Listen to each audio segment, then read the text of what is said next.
12 বলের মধ্যে 7টি দিলেন ডট। ILT20 লিগে বল হাতে আরও একবার কিপটেমির পরিচয় দিলেন সাকিব আল হাসান। গুরুত্বপূর্ণ ম্যাচে আজ তার দল MI এমিরেটস মাঠে নামে গলফ জায়ান্টের বিপক্ষে। দুই দলের মাঝে চলে হাড্ডাহাড্ডি লড়াই। ছোট পুঁজি নিয়েও ম্যাচ জমিয়ে তোলে জেমস ভিন্সের দল। সেখান থেকে ম্যাচের ফলাফল এবং সাকিবের পারফরম্যান্স নিয়ে বাকিটা জানবো রিপোর্টে। গেল রাতে হয়েছিলেন ম্যাচ সেরা, ব্যাটে বলে সমান তালে করেছিলেন পারফরমেন্স। আজও বল হাতে সাকিব আল হাসান দিলেন কিপটেমির পরিচয়। আবুধাবির শেখ জায়েদ স্টেডিয়ামে এদিন টস জিতে আগে বল করার সিদ্ধান্ত নেয় তার দল MI এমিরেটস। বিপরীতে আগে ব্যাট করতে নেমে শুরুতেই বিপাকে পড়ে গলফ জায়ান্ট। আজ ইনিংসের প্রথম ওভারে আক্রমণে আসেন সাকিব। 2 বল ডট দিয়ে তৃতীয় ডেলিভারিতে রহমানুল্লাহ গোরবাজের কাছে ছক্কা হজম করেন তিনি। সেই ওভারে দেন 8 রান। পরের ওভারে রোমারিও শেফার্ডের প্রথম শিকার বনে সাজঘরে ফিরে যান মাত্র 3 রান করা জেমস ভিন্স। বেশিক্ষণ টিকতে পারেননি রহমানুল্লাহ গোরবাজ। স্বদেশি ফজল হক ফারুকের বলে সামনে বেড়ে খেলতে গিয়ে বোল্ড হয়ে ফেরা যান 10 বলে 11 রান করে।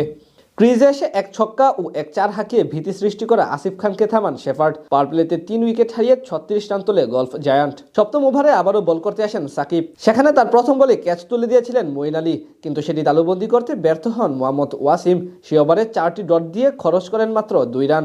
আজ 2 ওভারে মোট 10 রান খরচ করেন মিস্টার 75। নবম ওভারে এলবিডব্লিউর ফাঁদে পড়ে লরকান টাকার আউট হলে বিপদে পড়ে যায় গলফ জায়ান্ট। সেখান থেকে তাদের উদ্ধার করেন মঈন আলী এবং আজমতুল্লাহ ওমরজাই। দুই অলরাউন্ডার মিলে বেশ ধীরে সুস্থে ব্যাট চালাতে থাকেন MI এর বোলারদের বিপক্ষে।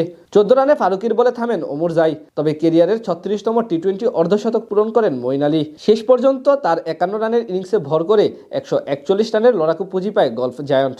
জবাব দিতে নেমে সুবিধা করতে পারেনি সাকিবদের MI এমিরেটস। ইনিংসের চতুর্থ বলে মার্ক আদায়ের গোট লেন্থে পিচ করা ডেলিভারি পেছনের পায়ে ভর করে খেলতে গিয়ে এলবিডব্লিউর ফাঁদে পড়েন জনি বেয়ারস্ট্রো। পরের ওভারে আজমতুল্লাহ ওমরজাইয়ের বলে 0 রান করে ফেরত যান আরেক ইংলিশ ব্যাটার টম বেন্টন। শুরুতে জোড়া উইকেট হারিয়ে বেশ বড় বিপাকে পড়ে যায় MI এমিরেটস। প্রাথমিক ধাক্কা সামলে ধীরে সুস্থে ব্যাট চালাতে থাকেন মোহাম্মদ ওয়াসিম এবং নিকোলাস পুরান। পাওয়ার প্লেতে তাদের স্কোরবোর্ডে জমা পড়ে 2 উইকেট হারিয়ে মাত্র 32 রান। পুরান ধীরগতির হলেও সময়ের সাথে সাথে খোলস থেকে বেরিয়ে আসার চেষ্টা করেন মোহাম্মদ ওয়াসিম। কয়েকটি বাউন্ডারি মেরে চাপমুক্ত করেন তিনি। শেষ 10 ওভারে MI এর দরকার ছিল 84 রান। খানিক বাদে ওয়াসিমের সঙ্গে যোগ দেন নিকোলাস পুরানো। এবার দুজনই একসাথে আগ্রাসী হয়ে ওঠেন গলফ জায়ান্টের বোলারদের বিপক্ষে। দুজন মিলে দুপ্রান্ত থেকে তাণ্ডব চালাতে থাকেন তাদের উপরে। 13তম ওভারে আনেন 13 রান। সেখান থেকেই ম্যাচ থেকে ছিটকে যায় গলফ জায়ান্ট।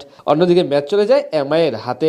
এরপর একই সাথে হাফ সেঞ্চুরি তুলে নেন মোহাম্মদ ওয়াসিম এবং নিকোলাস পুরান। 17তম ওভারে পরপর 2 বলে ছক্কা ও ডাবল নিয়ে ম্যাচ জয় নিশ্চিত করেন নিকোলাস পুরান, অর্থাৎ ম্যাচ জিতে নেয় MI এমিরেটস। এই জয়ে পয়েন্ট টেবিলে সাকিবদের অবস্থান আরও বেশি শক্ত হলো।